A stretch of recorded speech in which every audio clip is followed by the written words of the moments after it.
much, Ronnie.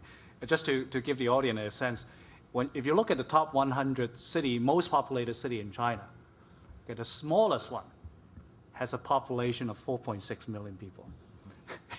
and just think about that scale. And keep in mind that the urbanization rate in China is less than 50%. So, and with that, I want to turn the next questions to Andy, I think. Andy, you talk about maintaining relationship at all levels, also very important in China. But you have an added burden because a lot of the item that you're dealing with, a lot of product you're dealing with, really bump against some of the U.S. technology export limitations. So you really have to balance both the U.S. regulation and the Chinese relationship.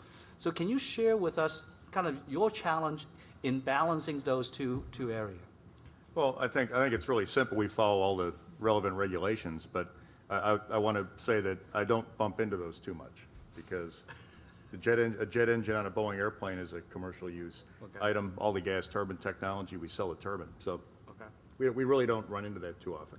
Occasionally there's an item or two that we have to go look at carefully and deal with that on an individual basis, but in general, it hasn't been a burden for us. I know it is for a lot of other companies who run, I think, closer to some more dual-use items than we have, but for GE, it hasn't been a big issue today. Okay, good, thank you. Now, let me ask you a follow-up questions. A lot of time when we talk to the Boeing executives, they always say that the Chinese sometimes using the order as a leverage on the U.S.-China relations. Do you find something similar in your dealing with the government? I think, well, the governments are, I think you have to put that in perspective. The Chinese government, as any government is always very hungry for investment and jobs, right? All politics is local, and jobs are important, especially in China because it's developing and it's still urbanizing. I think that game is, something you'd have to ask, Boeing about, not me. At our level and the system level, we don't get impacted too much by it, but it definitely helps if we can demonstrate, of course, to a local government, just like anywhere else, the Japanese auto plant in Ohio or going into Eastern Europe or, Western Europe, if we're going to put a plant or facility in a certain province or area, that certainly doesn't hurt our chances to win some new business. You're being a good corporate citizen, a local player. So I think it's as simple as you have to be where your markets are, you have to produce, you have to service, you have to manufacture where you're selling your products. So. Thanks a lot, Andy. Let me go through some of the questions that you have raised. I think the first one is actually a very tough questions. And the questions start with, how do you deal with the issue of corruption? Are U.S. companies at a disadvantage because of the Foreign Corrupt Practice Act? Maybe I can start with say, Ronnie, you've been in China for the longest. Maybe you can start with that. Just touch on that briefly, and then we can ask each of the panelists to contribute. Well, no doubt, China is full of corruption. I'm going to say something. You have to please do not misunderstand me. If they are not corrupt, they are probably not Chinese. but having that's off the record, right, Ronnie? Having said that, if you were to go to Italy, it's going to apply the same. It's applicable. So it's not just to the Chinese. But anyway, if you go to the smaller cities, it's very difficult to deal with that issue. And that's why we don't go to the very small cities. In the major cities, basically, it's okay. That's point number one. Number two, if you're smaller companies, probably it's tougher.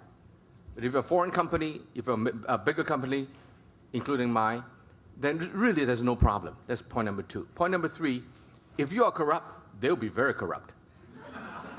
If you are not corruptible, they will not be able to corrupt you.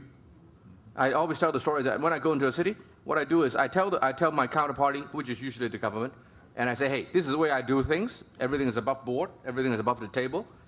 And this is what I want to do. Maybe 50% of the people walk away. And I figure those 50% that walk away, either they don't like me or they're corrupt. Right? Either way, I don't want to deal with them. Right? So the remaining 50% that I do deal with, I have a better chance of doing it right. Even then, I think still sometimes, it's inevitable that, you have some approaches. But, we just make it a company policy. We just don't do those kind of things. For example, I have never given a single gift to a mayor or an official in any city in which I do business. They've given me a lot of stuff. That's their problem. I take it from everybody. I just don't give to anybody. So if you can be corruptible, they will be very, very corrupt. You can be assured of that. Thank you, Ronnie. I think, Ronnie, you're wrong in one regard. You did give them a lot of gifts because you bring employment, you bring growth, you bring investment. Bravo. So that's why I think I should receive the Human Rights Award, because I'm really... Okay. Think about it. Don't laugh. Think about it. I am, as Clarence says, I'm creating jobs.